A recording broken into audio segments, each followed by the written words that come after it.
Across the world, behind rusted gates and rotting floorboards, some homes were never meant to be lived in. Whispers in the halls, shadows that move on their own, and tragedies that left more than memories behind. These aren't stories made to scare children. They're real places with a real darkness inside. Tonight on Dr. Insomnia, we step inside 3 of the most haunted houses in the world, and once you see what's waiting in the walls, you'll never feel safe in your own home again. In November 2011, Latoya Ammons, her mother, Rosa Campbell, and Latoya's 3 children, aged 7, 9, and 12, moved into a modest rental home at 3860 Carolina Street in Gary, Indiana. The house, unassuming in appearance, would soon become the epicenter of one of the most documented and controversial cases of alleged demonic possession in recent history. Shortly after moving in, the family began experiencing a series of disturbing events. In the dead of winter, they noticed swarms of large black flies congregating on their screened-in porch, a phenomenon they found inexplicable given the freezing temperatures. No matter how many times they killed the flies, they would return in droves. The disturbances escalated. Rosa Campbell reported hearing heavy footsteps climbing the basement stairs and doors creaking open on their own. One night, she claimed to see a shadowy figure pacing in the living room, and upon investigation, found wet footprints on the floor with no discernible source. The family's experiences grew more intense and personal. Latoya's 12-year-old daughter was allegedly levitated above her bed during a sleepover, witnessed by several people.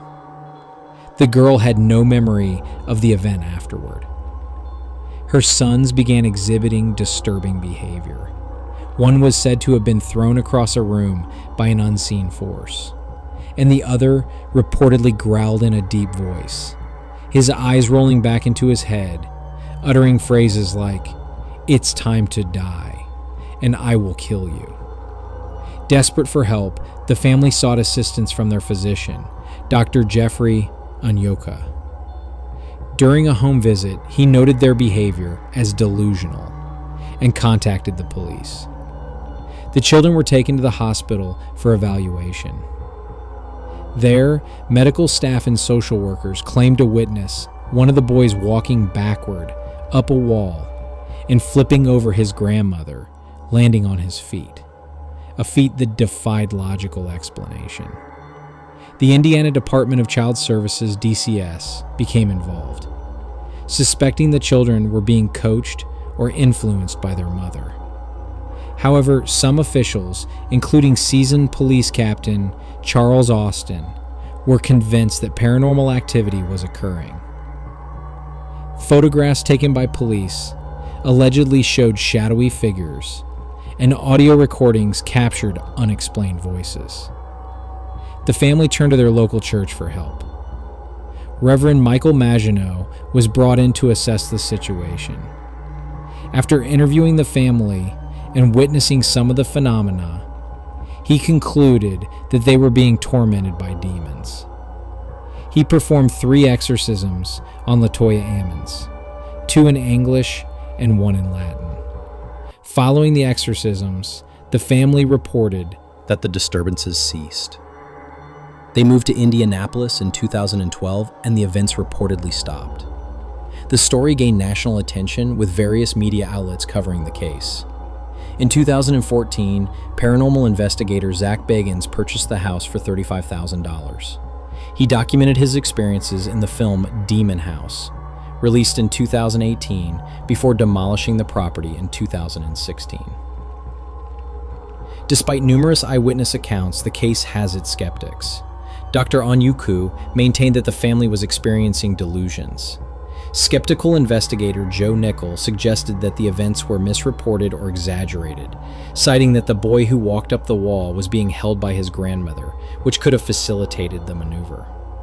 The landlord and previous tenants reported no supernatural occurrences in the house. The Emmons case remains one of the most compelling and controversial instances of alleged demonic possession in the United States. It has sparked debates between believers and skeptics, highlighting the complex interplay between faith, psychology, and the unexplained. In the quiet, corn-fringed town of Villisca, Iowa, the sunrise on June 10, 1912, should have brought another ordinary summer day. Children would have run barefoot through the dusty streets. Farmers would have loaded wagons. Church bells would have rung out over the town's modest homes. But that day, Villisca woke to a silence far too deep. A silence that felt unnatural, like the town itself had stopped breathing. The Moore family had gone to bed the night before with full bellies and tired smiles. Josiah and Sarah Moore, their 4 children, Herman, Catherine, Boyd, and Paul, along with 2 overnight guests, Lena and Ina Stillinger, had just returned from a Children's Day church service. They had walked home under the warm amber glow of lanterns, unaware it would be their last steps alive. By morning, Mary Peckham, the Moore's next-door neighbor, grew suspicious. The family was usually up early, tending to chores. But by 8 a.m., the shades were still drawn. The air outside the Moore home was oddly still. She knocked. Nothing. She called Josiah's brother, who arrived with a spare key. What he saw inside the home shattered whatever innocence Villisca had left. Josiah and Sarah were found in their bed, their skulls bludgeoned so violently they were barely recognizable. A kerosene lamp had been left at the foot of the bed, the chimney removed and the flame dimmed. Deliberate, meticulous. The killer had planned to kill without light, without noise, and without mercy. In the next room, the Moore children lay in a similar state. The killer had stood over each bed and swung with mechanical savagery. Upstairs, in the guest bedroom, the Stillinger girls, just 12 and 8 years old, were also murdered in their sleep. Lena's body was found displaced from the bed. Some believe she awoke before she died. A defensive wound, a moment of resistance before darkness claimed her. 8 people, murdered in cold blood. Not a neighbor heard a thing. The murder weapon, an axe belonging to Josiah himself, was left inside the house. It leaned against the wall as if proudly displayed. The killer had bizarre rituals. Every mirror was covered. Each victim was tucked under sheets, and oddly, a raw slab of bacon was placed on the floor, wrapped in cloth. Some speculate it was part of a twisted sexual impulse. Others believe it was symbolic, though of what, no one can say. Authorities from all across the state descended on the scene. The house became a carnival of onlookers. Curious locals wandered inside before police could seal the crime scene. They touched walls, moved items, even took pieces of tissue and wood as souvenirs. It was chaos. Suspects were named. The most infamous, Reverend George Kelly, a traveling preacher known for his unstable mind and obsession with the Moore case. He confessed once, then recanted. He was tried and acquitted. Others pointed fingers at business rivals of Josiah or itinerant killers hopping rail cars. None of it ever led to a conviction. The case was left to rot, like the blood-soaked mattresses inside that house. But the real horror came later, after the investigators left, after the paper stopped printing. The house refused to sleep. Visitors and future owners began to report strange occurrences. Cold drafts in rooms with no windows. Children's laughter when no children were present. Furniture moved on its own. A shadow, always just out of view, pacing the hallways at night. Paranormal investigators call it one of the most active sites in America. Some who've spent the night there claim to have been physically scratched. Others report the sound of footsteps creeping toward their sleeping bags in the dead of night. Doors slam, lights flicker, voices, distant but insistent, whisper things only the person lying there can understand. One man, a ghost skeptic, lasted less than 3 hours in the house. He fled at 2:30 a.m., barefoot, saying something had growled in his ear and touched his hand. To this day, no one has ever been charged with the murders, and no one knows why this family, These children were butchered with such precision and silence.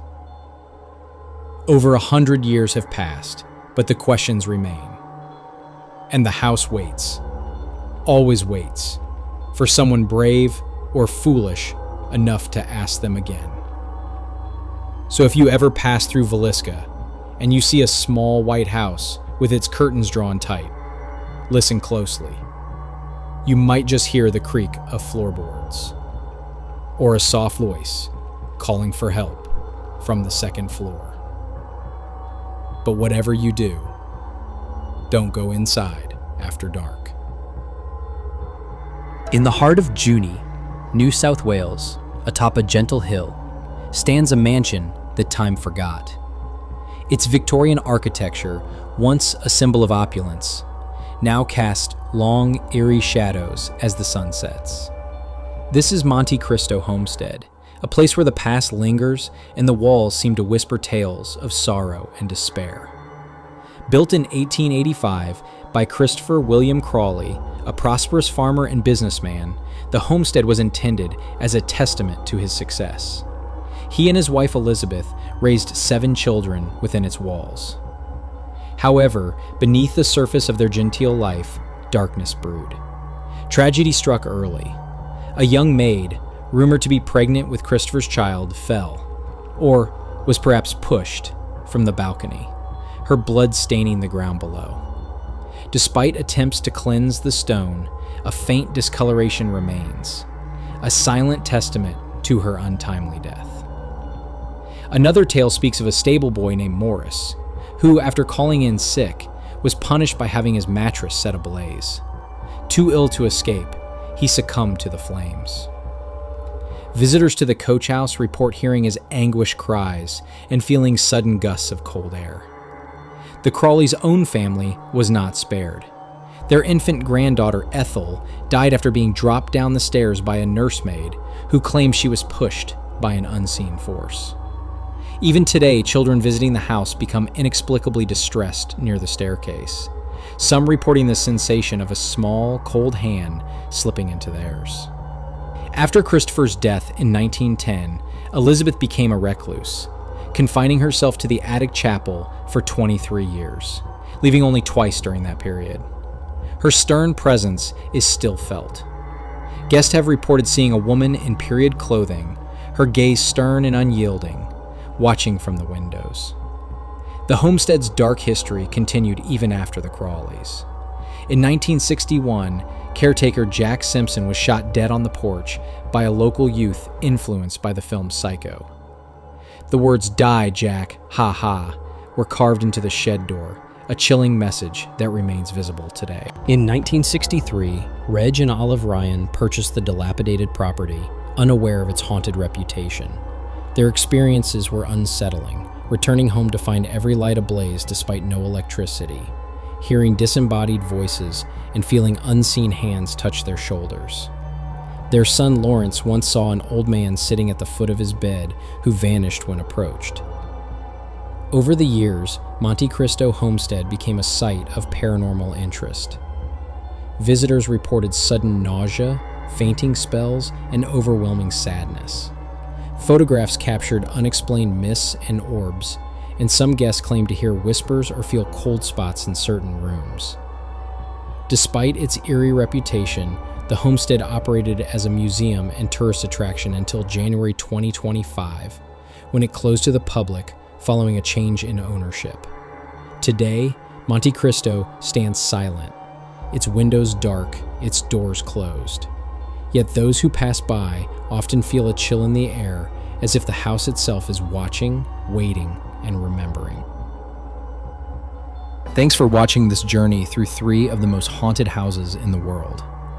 From the chilling murders in Villisca to the restless spirits at Monte Cristo, and the eerie energy surrounding the Amityville home.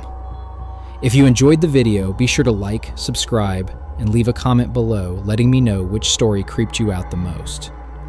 This is Dr. Insomnia, and there's always more waiting in the dark.